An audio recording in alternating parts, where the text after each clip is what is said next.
नमस्कार। लोकसभा चुनाव का बिगुल जिस तरह से बजा हुआ है 7 चरणों में चुनाव है और इसी चुनाव के दरमियान बहुत सारी बातें निकल के आ रही है, छन के आ रही है। कुछ अपवाद, कुछ विवाद, कुछ गलत, कुछ सही। लेकिन एक विशेष जो बात है, जो आज सोशल मीडिया में छाया हुआ है, जिसपे लगा कि नहीं, बात करना जरूरी है। और बात करना इसलिए जरूरी है, हम बात कर रहे हैं कंगना रनौत की। कंगना रनौत को मंडी से चुनाव यानी कि भाजपा की तरफ से टिकट मिला है। और भाजपा की तरफ से टिकट मिलने के बाद वार पलटवार बहुत सारा चीज चल रहा है।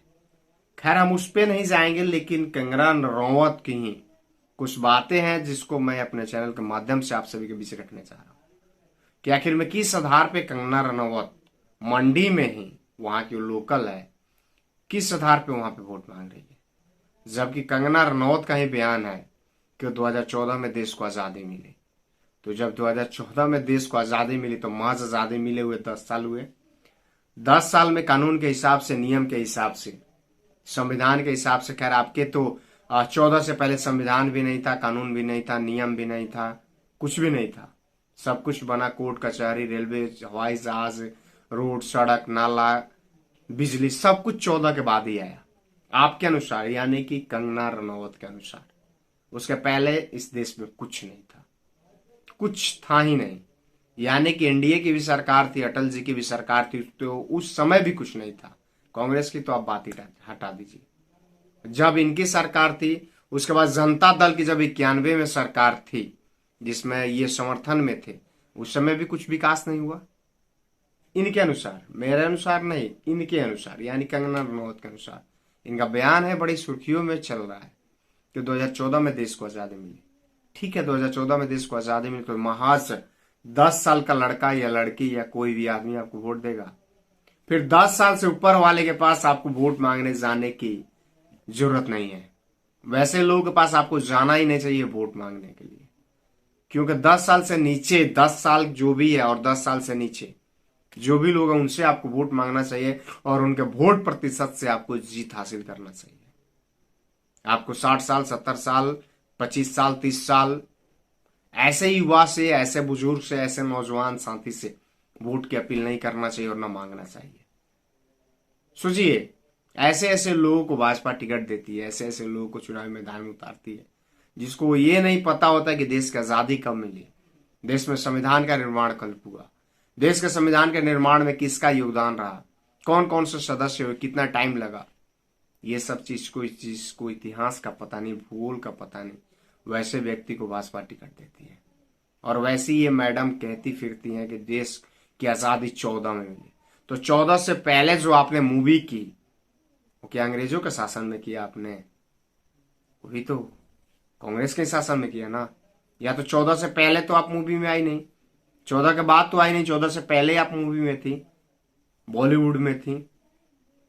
बोलने की आजादी कहिए कि 14 के बाद, जिस तरह से आप बोल रही हैं ना, ये आजादी आपको 14 के बाद मिली, ये मानने वाली बात है, नो डाउट, कि बोलने की आजादी आपको जो मिली है, किसी को भी कुछ भी बोल देना, कह देना, इसकी आजादी आपको 14 के बाद मिली है। इसमें कोई शक नहीं है।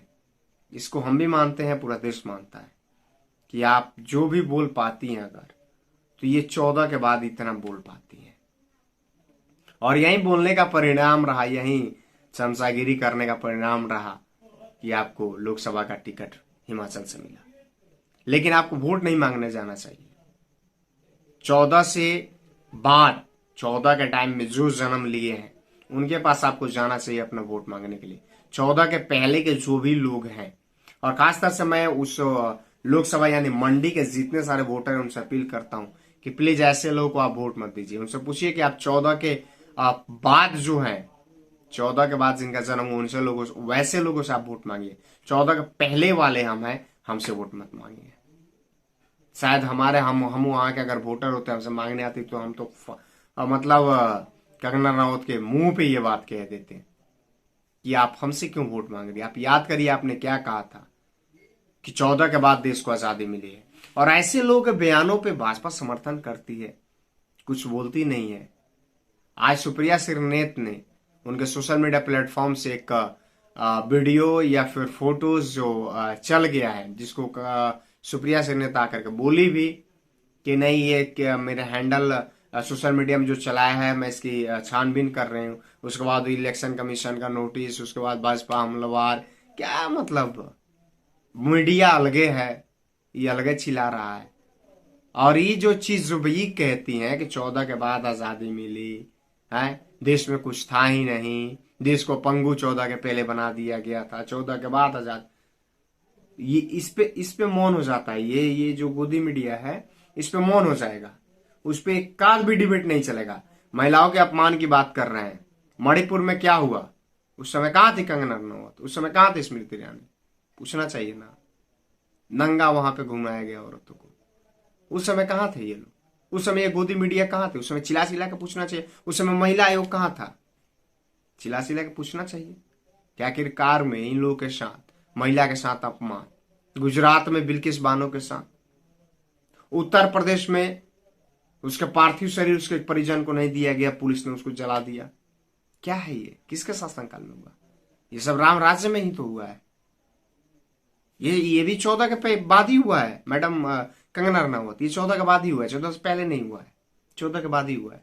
सोई थी, याद नहीं है, नींद लग गई थी या सैर पे गई थी कहीं अब्रॉड, सोचना चाहिए ना। ये जब ये सब चीजें होगी तो आप लोग कानों में जू तक नहीं रेंगता है, और एक गलती से हुए चीज पे आप लोग एकदम उछल कूद बांदरों की तरह एकदम लगाए हुए हैं।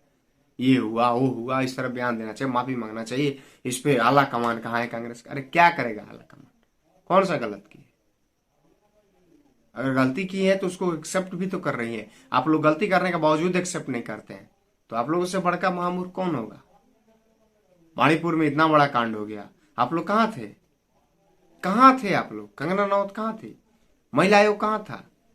इलेक्शन कमीशन उस समय कहाँ था? ये सब लोग कहाँ थे? उस समय जाकर पूछना चाहिए ना, भाई क्यों मणिपुर में इस तरह से हुआ? देश के इतिहास में अभी तक ऐसा कुछ नहीं हुआ था जो इनके शासनकाल में हो गया।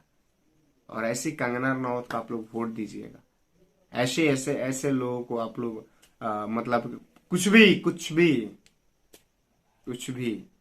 ऐसे लोग, क्या मतलब है वोट देने से?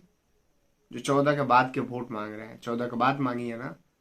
मैं तो कहता हूं कि 10 साल के बच्चों से आप मांगिए, 8 साल 9 साल 6 साल 5 साल 4 साल 2 साल, ऐसे लोग, ऐसे बच्चों से आप वोट मांगिए।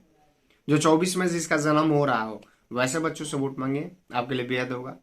जो 23 में जन्म लिया हो उससे मांगिए, जो 22 में लिया हो, जो 14 में लिया हो, जो 18 में लिया हो, जो 17 में लिया हो, जो 16 में लिया हो, 15 लिया हो, ऐसे बच्चों से मांगिए वोट। आप 10 से अबव के पास जाना आपकी मूर्खता है। अब 12 साल 18 साल से ऊपर, हमने तो ये पढ़ा है, संविधान में हमें ये पढ़ाया गया है कि 18 साल से जो ऊपर हो जाते हैं उनको वोट देने का अधिकार होता है। तो वैसे बच्चों के पास, वैसे नौजवान युवा साथियों के पास आप क्या करने जाइएगा? आप मत जाइए। 10 साल से नीचे के लोगों के साथ वोट मांगे। क्या मेंटलिटी इन लोग का है? ये लोग कुछ भी बोल दें उसको ये गुद्दी मीडिया ना दिखाएगा, ना चलाएगा, ना पूछेगा, ना कुछ करेगा। लेकिन अगर गलती से मतलब विपक्ष की तरफ से कुछ हो जाता है तो हो हल्ला, एकदम ड्रामा शुरू हो जाता है, नौटंकीबाजी शुरू हो जाती है। यही है इस देश का संविधान, यही है इस देश का चौथा स्तंभ, जिसको अपंगु बनाकर रख दिया गया है सरकार ने। सोचिए क्या मतलब है। चलिए खैर, कमेंट करके बताइए आप, आपकी क्या राय है, आप क्या सोचते हैं? आप भी अपनी प्रतिक्रिया जरूर दीजिए। जय हिंद।